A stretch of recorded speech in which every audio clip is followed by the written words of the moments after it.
Di video kali ini kita akan melanjutkan cerita pada episode sebelumnya yang menceritakan bagaimana Light telah berhasil membalaskan dendamnya pada Sasha. Nah, kira-kira di episode kali ini apa yang terjadi pada Xionne yang akan menjadi target balas dendam Light berikutnya dan apa yang akan Light rencanakan di negara Dark Elf? Oke, dengan begitu daripada lama-lama lagi berikut pembahasan cerita kali ini. Negara Dark Elf terdiri dari 100 pulau besar dan kecil yang terletak di bagian selatan benua. Negara ini dikenal aktif dalam bidang penelitian sihir, farmasi, dan metalurgi. Bahkan, mereka memberikan dukungan penuh kepada siapapun yang memiliki pencapaian besar termasuk menyediakan satu pulau khusus sebagai fasilitas penelitian. Salah satu peneliti yang mendapatkan fasilitas tersebut adalah Xionne, seorang Dark Elf yang juga menjadi target balas dendam Light. Saat ini, Xionne sedang memulai eksperimen barunya. Ia terlebih dahulu mengingatkan para peneliti lain agar tidak membiarkan detail penelitiannya bocor keluar. Setelah memastikan semuanya siap, Xionne pun mulai melaksanakan eksperimen gilanya. Di hadapannya terdapat seorang pria yang menjadi subjek percobaan, dan tanpa ragu Xionne menyayat serta menusuk perut pria itu sekali. Peneliti yang berada di dekatnya hanya bisa terpaku, merasa ngeri melihat ekspresi Xionne yang sama sekali tidak berubah meski sudah membunuh banyak manusia. Ia juga tidak mengerti mengapa tidak ada satupun peneliti berani melaporkannya kepada ketua penelitian. Ketika melihat peneliti itu terdiam, Xionne memintanya untuk terus mengamati keadaan subjek percobaan. Peneliti tersebut sebenarnya tahu bahwa eksperimen ini berhubungan dengan penelitian jiwa manusia. Namun ia masih penasaran apakah menyiksa subjek dengan pisau benar-benar diperlukan. Xionne menjelaskan bahwa hal tersebut memang dibutuhkan karena akan sangat merepotkan jika subjek percobaan melawan. Dengan memberikan rasa sakit sejak awal, rasa takut, kesedihan, dan keputusasaan akan tertanam dalam diri subjek sehingga ia tidak akan berani memberontak. Selain itu, menyiksa tubuh fisik sama saja dengan menyiksa jiwa, yang nantinya memudahkan Xionne untuk mengambil jiwa pria tersebut.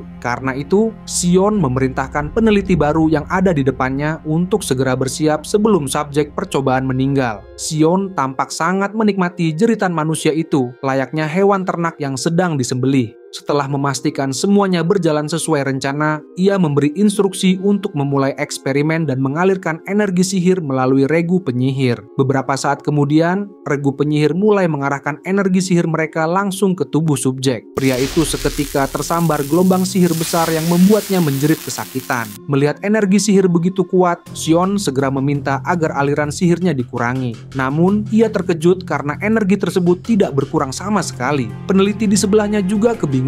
Padahal ia sudah mengurangi alirannya hingga setengah, namun tetap tidak ada perubahan sedikit pun. Mengetahui kondisi tersebut, Xionne segera memerintahkan agar eksperimen dibatalkan, lalu meminta tim penyihir untuk mundur supaya energi sihir yang berlebihan bisa dialihkan ke pilar batu sihir agar segera terserap. Namun, salah satu peneliti justru menyarankan agar tidak melakukan hal itu karena energi sihirnya sudah terlalu tinggi dan jika terus dialirkan, subjek percobaan bisa langsung terbunuh. Sementara itu, Xionne sendiri tidak mengerti apa yang sebenarnya terjadi karena meskipun aliran sihir telah dihentikan, sumber energi itu terus muncul tanpa henti. Beberapa detik kemudian, sebuah celah dimensi tiba-tiba terbentuk dan Xionne menganggap itu sebagai efek dari ruang yang mulai terdistorsi. Lubang yang awalnya kecil perlahan membesar dan bahkan memunculkan retakan di langit, membuat seluruh orang yang berada di ruangan menjadi bingung dan panik. Tak lama setelah itu, secara mengejutkan, dari balik celah dimensi tersebut muncul seekor makhluk misterius yang menyerupai naga berukuran sangat besar. Pada saat yang sama, Xionne langsung merapalkan sihir terkuatnya yang bernama Black Death Disaster untuk menahan teriakan auman naga tersebut. Auman dari naga itu langsung menghabisi semua orang di ruangan itu dalam sekejap, kecuali Xionne yang masih berdiri dan terkejut kenapa hanya dirinya yang selamat. Sang naga tampak terheran-heran karena masih ada seorang penyihir yang mampu bertahan dari serangannya, dan hal itu justru membuatnya semakin tertarik. Kemudian, naga tersebut memperkenalkan dirinya sebagai naga jiwa, sang penguasa mutlak dari semua jiwa. Menurutnya, siapapun yang mendengar aumannya akan kehilangan jiwa mereka tanpa terkecuali.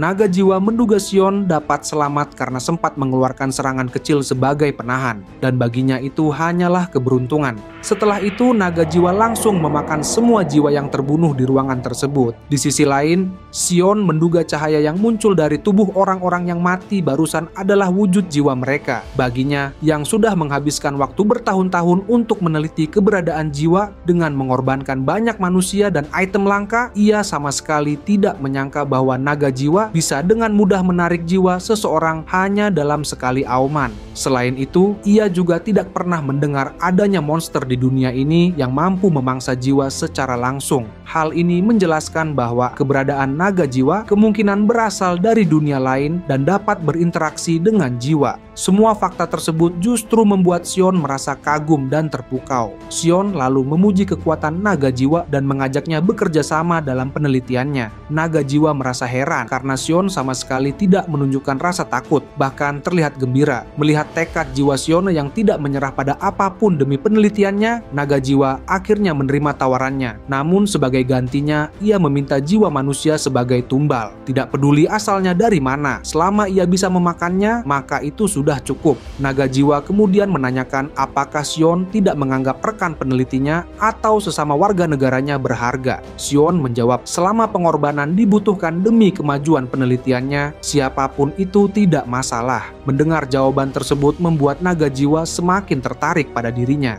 Sebagai permulaan, naga jiwa ingin menguji keberanian Sion untuk melihat apakah tubuhnya benar-benar mampu menampung kekuatan yang akan ia berikan. Detik berikutnya, seluruh gedung penelitian memancarkan kilatan cahaya yang begitu besar hingga mengguncang seluruh pulau.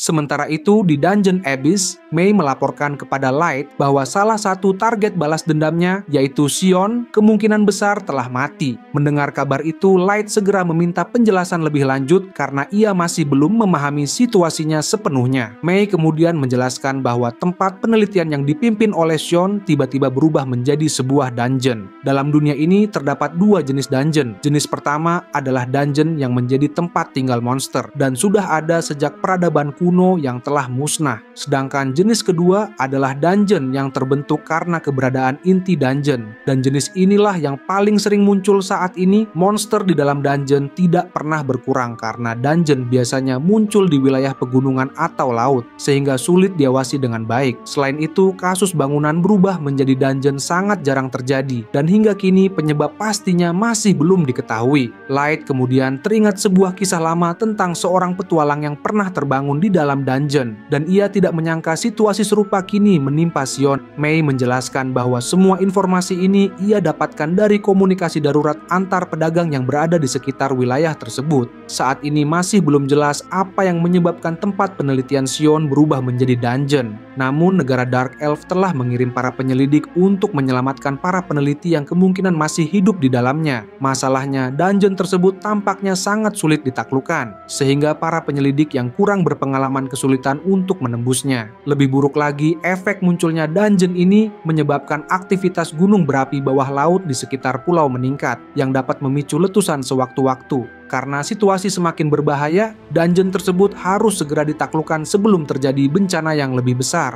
Oleh sebab itu, negara Dark Elf telah memasang quest di Serikat Petualang dan sedang mencari petualang berpengalaman untuk membantu. Mendengar informasi tersebut, Light mengucapkan terima kasih kepada Mei. Dengan begitu, ia kini memiliki alasan yang jelas untuk ikut serta sebagai party Black Mass dalam misi penaklukan dungeon tersebut, karena bagaimanapun juga ia tidak akan membiarkan target balas dendamnya dihabisi oleh monster. Di sisi lain, Ellie berpendapat bahwa dengan reputasi yang dimiliki party Black Mask, Light seharusnya akan mudah diterima dalam misi ini. Light menerima saran dari Ellie, namun jika pada akhirnya permintaannya tetap ditolak, ia masih bisa meminta bantuan Ellie untuk mendapatkan dukungan dari kerajaan Elf sebagai surat rekomendasi resmi. Ellie menyetujui permintaan tersebut dan memastikan akan segera menghubungi Ratu Elf. Dengan tekad yang kuat, Light bersumpah tidak akan membiarkan Sion mati begitu saja. Dan baginya, tidak peduli apapun caranya, balas dendamnya harus terpenuhi. Bisa dikatakan, negara Dark Elf tidak memiliki pemimpin yang jelas. Karena kondisi geografisnya yang terpisah-pisah, 4 perwakilan klan besar mengatur masing-masing pulau, lalu menentukan kebijakan nasional melalui pertemuan klan. Saat ini di wilayah perwakilan klan timur, tepatnya di kediaman Gigis, berlangsung sebuah pertemuan penting. Di sana, Gigis perwakilan klan timur sedang berbincang dengan Yudo, seorang petualang peringkat A dari ras Dark Elf. Gigis langsung meminta maaf karena sudah memanggil Yudo di tengah kesibukannya. Namun Yudo tidak mempermasalahkannya karena ia merasa sudah banyak menerima bantuan dari pihak Gigis. Ia hanya bertanya apakah Gigis kurang tidur karena terlihat jelas kantung mata yang menebal di bawah matanya. Gigis menjelaskan bahwa beberapa hari ini ia sangat kesulitan menangani masalah dungeon laboratorium. Apalagi 3 klan lainnya menolak ikut membantu, sehingga beban pekerjaan semakin menumpuk. Karena itu, ia memanggil Yudo yang dikenal sebagai Magic Collector, Dark Elf terkuat sekaligus petualang peringkat A. Ia menawarkan sebuah tugas sederhana, yaitu menangani laboratorium yang secara tiba-tiba berubah menjadi dungeon. Namun mendengar julukan itu, wajah Yudo terlihat kesal. Ia tidak suka disebut Magic Collector karena terdengar seolah-olah dirinya hanya bergantung pada item sihir. Ia sudah lama membenci sebutan tersebut. Gigis buru-buru meminta maaf, mungkin akibat kurang tidur ia bicara tanpa berpikir. Yudo pun masih tidak mengerti bagaimana julukan itu bisa tersebar luas dan hal itu membuatnya semakin jengkel. Gigis kemudian memperjelas alasannya memanggil Yudo. Ia berkata tidak ada petualang lain yang memiliki keterampilan sebanding dengannya. Selain itu, Yudo juga menggunakan item sihir kelas atas yang membuatnya hampir mustahil dikalahkan. Bahkan sebanyak apapun pasukan White Knight dikirim, mereka tidak akan mampu berdiri melawan Yudo. Yudo menyetujui ucapan Gigis. Baginya, tanpa item sihir sekalipun, ia dan anggota partinya tidak akan kalah melawan White Knight. Item sihir hanya menjadi jaminan tambahan untuk meningkatkan kemampuan. Ia bahkan memastikan sendiri akan menghancurkan White Knight. Gigis mengangguk karena ia tahu keinginan tersebut sudah ada dalam diri Yudo sejak lama, bahkan sejak ayahnya masih hidup.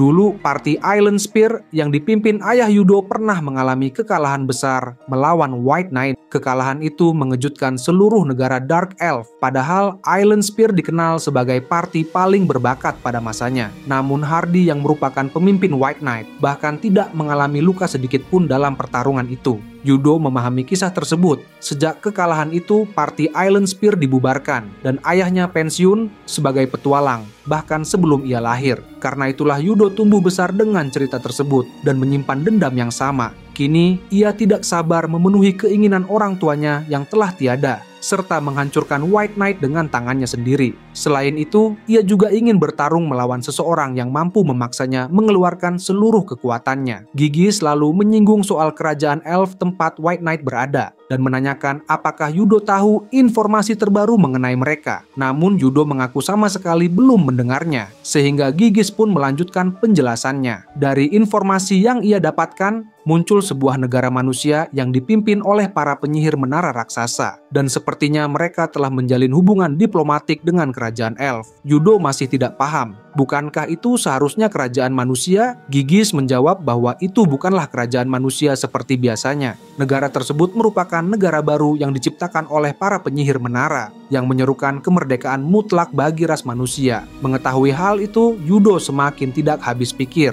Ras elf terkenal dengan harga diri yang tinggi, mana mungkin mereka mau menjalin hubungan diplomatik dengan manusia. Gigis juga kurang memahami alasan dibalik kerjasama tersebut. Namun yang jelas, hubungan itu benar-benar telah terjalin, dan hal ini perlu dipertimbangkan lebih jauh. Yudo kemudian berpendapat bahwa para penyihir menara mungkin saja memiliki gift, karena tidak mungkin ras elf yang kuat justru mau berhubungan dengan makhluk lemah seperti manusia tanpa alasan. Mendengar itu, Gigis teringat bahwa tempat penelitian yang kini berubah menjadi dungeon, sebelumnya sedang meneliti sebuah gift yang hanya bisa dimiliki oleh ras manusia. Penelitian tersebut bertujuan untuk memindahkan gift manusia ke tubuh ras lain. Yudo langsung memahami penelitian yang dimaksud karena dialah yang menculik para manusia tersebut dan memberikan dana sponsor kepada Sion. Sayangnya, sekarang tempat penelitian itu telah berubah menjadi dungeon. Padahal menurutnya penelitian itu sangat menarik, namun kini semuanya hilang. Mendengar pengakuan itu, Gigis akhirnya menyadari bahwa Yudo memiliki keterkaitan dengan kasus yang sedang ia selidiki. Yudo juga tahu bahwa manusia yang memiliki gift disebut-sebut sebagai master, sehingga ia bertanya kepada Gigis apakah ia mengetahui hal tersebut. Namun Gigis mengaku baru pertama kali mendengarnya. Karena tidak mendapatkan jawaban, Yudo pun meminta maaf karena telah mengucapkan hal yang mungkin terdengar aneh. Setelah mengobrol terlalu lama, Gigis menyarankan agar Yudo meminta informasi tentang dungeon langsung kepada pihak Serikat Petualang dan bekerja sama dengan mereka. Mendengar saran itu, Yudo menerima tugas dari Gigis dan akhirnya memutuskan untuk kembali ke rumahnya. Di perjalanan pulang, Yudo merasa bahwa Gigis sebenarnya menyembunyikan sesuatu tentang para master. Selama ia berpetualang, ia pernah mendengar rumor mengenai manusia yang memiliki kekuatan luar biasa. Namun hingga kini, ia masih belum benar-benar memahami apa sebenarnya yang dimaksud dengan master tersebut. Setibanya di rumah, Yudo disambut oleh kedua rekan partinya, Ayla dan Laye. Di sana, ia langsung memberitahu bahwa dalam beberapa hari ke depan mereka akan menuju dungeon laboratorium. Sehingga ia meminta keduanya menyiapkan semua perlengkapan yang diperlukan. Mendengar hal itu, Ayla dan Laye segera menerima perintah tersebut. Namun, ketika ditugaskan untuk membuat daftar persediaan, Laye justru berniat menyerahkan tugas itu kepada kakaknya. Ayla merasa keberatan karena menurutnya Laye seharusnya ikut membantu agar pekerjaannya tidak semakin menumpuk. Terlebih lagi mereka adalah kakak beradik. Meski begitu, Laye tetap beralasan bahwa pekerjaan tersebut akan selesai lebih cepat jika kakaknya saja yang menanganinya. Ia mengaku memiliki tugas lain dan akan memberikan kemampuan terbaiknya untuk membantu Yudo saat bertarung nanti. Ayla menganggap Laye hanya mencari alasan dan melimpahkan seluruh tanggung jawab kepadanya. Menurutnya, jika Yudo sampai turun tangan membantu, justru itu tidak sopan. Pertengkaran kecil pun meletus, membuat keduanya saling mengejek dan memancarkan niat membunuh satu sama lain. Melihat situasi memanas, Yudo segera menengahi dan meminta keduanya berhenti. Meskipun bersaudara, ia tidak ingin melihat mereka bertengkar karena hal sepele. Laye membela diri dan menganggap bahwa seorang wanita memang pantas mendapatkan kasih sayang dari pria berbakat seperti Yudo, bahkan jika harus bersaing dengan kakaknya sendiri. Mengejutkannya, Ayla justru setuju karena menurutnya akan lebih mudah bersaing dengan saudara sendiri daripada wanita asing. Agar perdebatan tersebut berakhir, Yudo meminta Laye untuk tetap membantu kakaknya. Ia juga meminta Ayla untuk berhenti menganggap semua orang sebagai musuhnya. Bagaimanapun, tugas ini harus mereka jalankan dengan serius, karena perintahnya langsung datang dari Gigis. Setelah situasi tenang, Laye bertanya apakah permintaan kali ini berhubungan dengan master. Yudo menjawab bahwa tugas tersebut tidak ada kaitannya. Namun sikap Gigis ketika menjawab pertanyaan mengenai master terasa mencurigakan, seolah ia menyembunyikan sesuatu. Rumor tentang master yang memiliki kekuatan layaknya monster di antara manusia memang sudah tersebar. Dan meski awalnya Yudo meragukannya, kini ia mulai yakin bahwa ada hal besar yang ditutupi. Yudo tidak tahu alasan Gigis merahasiakannya, namun ia berencana membuat Gigis berhutang budi agar kelak mau memberikan informasi tentang master. Selain itu, Yudo mengaku sudah menginvestasikan uang dan menyalurkan banyak manusia ke dalam penelitian tersebut. Karena itu, akan menjadi kerugian besar jika ia tidak menyelamatkan Sion. Laye juga sependapat dengan Yudo yang telah menginvestasikan banyak uang kepada Sion untuk meneliti para manusia yang memiliki gift. Karena itulah, sudah sepantasnya mereka tidak menyia-nyiakan segala dukungan dan bantuan tersebut. Ayla pun ikut merasa kesal, sebab di pasar budak sangat jarang ditemukan manusia yang memiliki gift. Akibatnya, mereka tidak punya pilihan selain menculik manusia secara langsung. Terlebih lagi, proses penculikan manusia bergift terkadang membuat keadaan menjadi repot, karena jika anak itu menolak, mereka terpaksa harus menghabisi kedua orang tuanya. Namun, membunuh orang tua di hadapan sang anak seringkali membuat anak tersebut menangis dengan keras, dan hal itu membuat Laye kesal. Untungnya, Ayla memiliki kemampuan yang dapat melumpuhkan tubuh korbannya sekaligus menghentikan tangisan mereka, sehingga ia tidak perlu mengeluarkan tenaga ekstra. Laye sempat berpendapat bahwa seharusnya mereka hanya perlu mematahkan tangan dan kaki targetnya saja.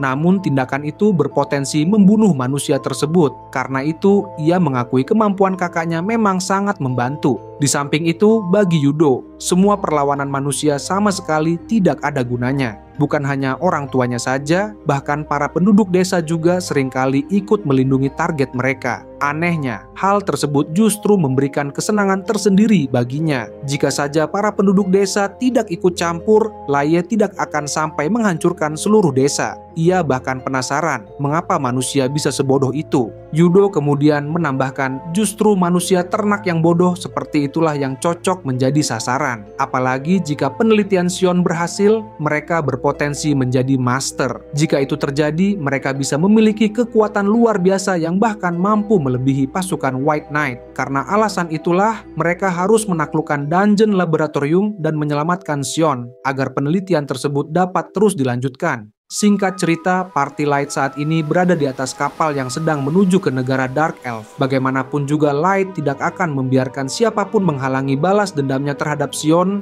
Oleh karena itu, ia merasa harus melihat Sion secara langsung di negerinya sendiri. Di saat yang sama, Gold berkata bahwa sehari setelah mereka meninggalkan kerajaan Elf, tujuan mereka sudah mulai terlihat karena ia dapat melihat negara Dark Elf dari kejauhan. Light juga menyadari bahwa salah satu pulau yang terlihat adalah Pulau Kojima, milik negara Dark Elf, tempat laboratorium Sion berada. Bisa dibilang, laboratorium itu Siona dapatkan setelah mengkhianati Light. Dan ironisnya, kini laboratorium tersebut justru berubah menjadi dungeon yang mengancam nyawanya. Menurut Gold, ini adalah karma yang pantas bagi Sion karena telah melakukan penelitian kejam. Sementara itu, Nemumu bertekad menyeret Sion hidup-hidup ke hadapan Light. Gold kemudian berganti topik dengan membahas kondisi kerajaan Elf yang menurutnya semakin mengerikan. Sejak para manusia dibebaskan dari perbudakan, tidak ada lagi yang bertugas membersihkan sampah, sehingga kerajaan tersebut dipenuhi tikus dan kotoran yang menjijikkan di mana-mana. Hal ini terjadi karena ras elf sudah terlalu lama menyerahkan pekerjaan itu kepada budak manusia, hingga kini mereka terlihat seperti orang bodoh yang bahkan tidak mampu mengurus hal sederhana seperti pengelolaan sampah. Light berpendapat bahwa dari apa yang terlihat,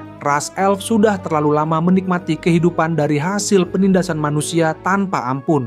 Gold menganggap semua itu sebagai karma yang pantas diterima ras elf. Bagi Light, bahkan serikat petualang pun tidak bisa berbuat banyak. Namun bagi Nemumu, situasi tersebut menguntungkan. Karena berkat keadaan itu, mereka bisa mendapatkan surat rekomendasi dari serikat Dagas dan berangkat menuju negara Dark Elf dengan kapal. Namun Nemumu merasa bahwa perjalanan menggunakan kapal hanya membuang waktu lebih banyak dibandingkan menggunakan sihir. Dan ini membuat Light menunggu semakin lama. Karena itu, ia berniat meminta kapten kapal untuk berlayar lebih cepat. Gold lalu menegur Nemumu agar tidak tergesa-gesa karena ini adalah pengalaman pertama mereka menaiki kapal dan akan lebih baik jika perjalanan ini dinikmati. Nemumu memprotes karena perjalanan mereka bukan untuk liburan, tapi Gold beranggapan bahwa bersikap santai akan jauh lebih baik, apalagi agar mereka bisa menggunakan kekuatan di waktu yang tepat. Light setuju dengan Gold karena bagaimanapun waktu sangat penting agar rencana mereka tidak gagal. Namun mereka juga tidak boleh terlalu santai. Akan lebih baik jika tetap tenang dan mengikuti rencana dengan sempurna. Saat Gold dan Nemumu mulai bertengkar dan saling menghina, Light segera menegaskan bahwa mereka hampir tiba di tujuan. Ia meminta semuanya bersiap terlebih dahulu. Tidak lama kemudian, kapal akhirnya tiba di pelabuhan Pulau Kojima, tempat pusat penelitian Sion berada. Namun ketika melihat pemandangan indah yang terpampang di depan mata, Light justru merasa bahwa Pulau Kojima lebih cocok disebut sebagai tempat liburan daripada lokasi penelitian rahasia. Itu saja untuk pembahasan cerita kali ini. Jangan lupa untuk like, share, and subscribe. Sampai jumpa di video berikutnya.